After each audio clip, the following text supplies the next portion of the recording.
So I believe we are in the fight of our lives. We live in a time when a Republican candidate for president can make the charge that a man who is on the federal bench is not fit to preside in his case because his parents are Mexican. Mind you, this is a judge who was a former federal prosecutor who was forced to go into hiding while as a prosecutor early in his career because Mexican drug lords had targeted him for death and had put out a contract on him. Now, has the man that has made this charge, this man Trump, been dismissed as a half-wit? He's not. To the contrary, his supporters are calling the judge's chambers to demand that he recuse himself. This man's one election away from the most powerful job in the world. And so what's next? A woman cannot preside over the trial of a rapist? A black judge cannot preside over the trial of a Klan member? Or how about no one can preside over a trial involving Donald Trump? You really think that if this man is elected, he's going to observe the rule of law? He wants to be the highest executive in our country. And you really think he's going to recognize the importance of the separation of powers, the checks and balances that are the cornerstone of our republic? I don't think so. I think this is a dangerous time.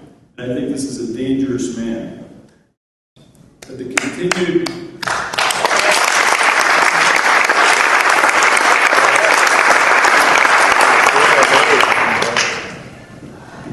advance of this man and his ideas cannot abide. When a candidate for president and his followers care nothing about honor, truth, or the rule of law, then the battle lines are clear. We have to fight these people. These people have no regard for us or what we stand for. And by us, I mean every lawyer and every judge in this room. I mean everyone that cares about rule by laws. Without the rule of law, property is not safe and people are not safe. Now, the Republican Party has unleashed this demagogue on the world, and they are sorely mistaken if they think they will be safe. Because Trump's ideas are not tethered to law or tradition or our Constitution, but just to his ambition. He's a dangerous person. Now, there are some ideas that are not partisan. I'm a fan of a Republican named Paul O'Neill. Paul was the Secretary of the Treasury during George W. Bush's first term. Before being appointed to Treasury, Paul O'Neill was the CEO of the Alcoa Corporation. Alcoa, the aluminum company of America. Now, why would I be a fan of the CEO of the aluminum company of America? Because some ideas are not partisan.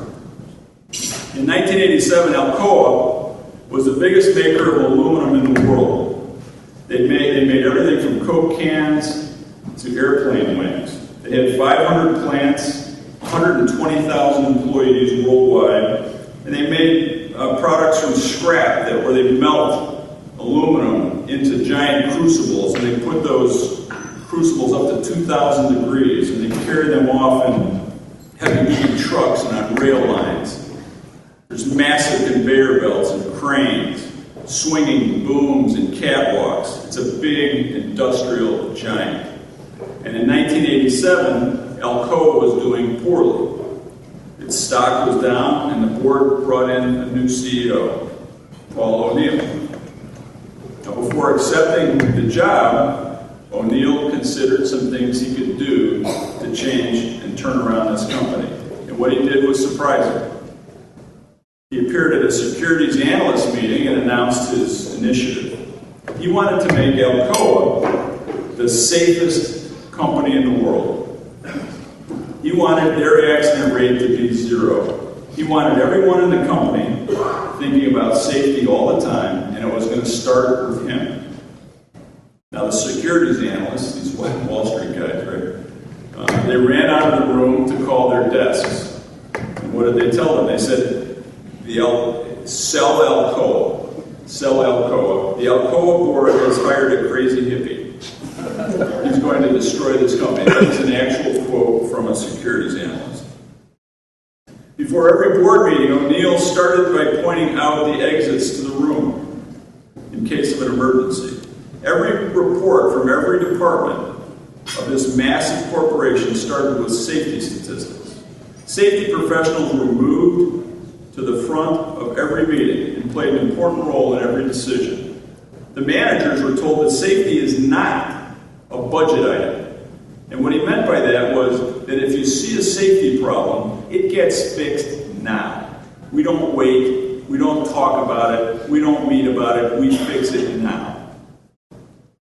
He told the factory workers that if the managers did not take this seriously, they were to call him, and he gave them his home telephone number. And when accidents happened, they went in and they broke it down and they figured out why, and they posted the findings so that it wouldn't happen again. Paul O'Neill was at Alcoa for 13 years. When he started, their safety record wasn't the worst, but by the end, it was among the very best. They came very close to their zero accident goal. And during that time, this old economy industrial corporation, remember from 87 to 2000, grew and prospered such that Alcoa's stock price went up 900%. Now, O'Neill could have chosen hundreds of initiatives. He could have gone for acquisitions and layoffs. He could have done new products, but he chose safety. And why did he choose safety? When he'd taken over the company, labor and management were at each other's throats. They had a number of significant labor difficulties. There was no trust, and there was no mutual respect. O'Neill knew that he had to change this culture, and he knew he just couldn't talk about it. He had to actually do something. And so by making safety his highest priority, what was he telling the rank and file? He was telling them that we respect you, and we're willing to spend money to keep you safe. How many times do you think they heard that before? Well, guess what the employees did in return? So now the employees respected and cared about the company. And the attitude began to permeate the entire corporation. Managers would stop to clean up spills. Line workers would suggest ways to speed up the processes so that the company could prosper. Treating people decently, it turned out, treating people with respect is good business. It turns out that some ideas are not partisan. Now, Governor Rauner, we have a governor in this state who came to his massive wealth a different way. He's a private equity guy, right? Most of you probably know what that is, but for those that don't, a private equity guy is a guy who raises other people's money into a fund, and then he hires accountants to help him identify businesses and companies to buy. And once he controls those companies, he has fees that have to be paid. And then over the course of time, and one method they'll use is they'll acquire a perfectly good operating company, load it up with debt, and then pay themselves a substantial dividend. And so that's how Bruce Rauner, over his 30-year career, amassed a fortune of $1 billion. His investment income is $60 million a year. That's not from building an industrial giant. That's from exploiting businesses. That's what that business model is. And now this private equity guy is the governor of our state. And he's got a turnaround agenda. And his turnaround agenda is on his terms. And the terms are, I'm not going to discuss a budget with you until you agree to help me dismantle unions, to help me make it harder for injured people to recover workers' compensation benefits, and until you help me cap damages on injured people in any kind of an accident. So he's putting the state into crisis until he gets these terms. Now let me address these terms. These terms are all meant to make it cheaper to injure people. It's that simple. These are terms, changes, that make it cheaper to ruin people's lives. They allow big companies and corporations and insurance companies to budget for negligence.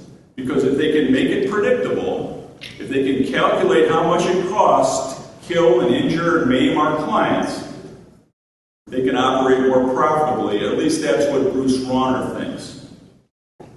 Now, our governor was faced with the choice of trying to make Illinois the safest state in the country, or make it the cheapest place to injure your workers, your patients, and your consumers. And we know what he's chosen. More with these policies will be injured, more will be killed, more will be maimed, because it will be affordable. Making disrespect for human life affordable is a heartbreaking goal for this state. Safety and decent working conditions are non-negotiable. ITLA will not, and I will not, negotiate on issues of basic human decency.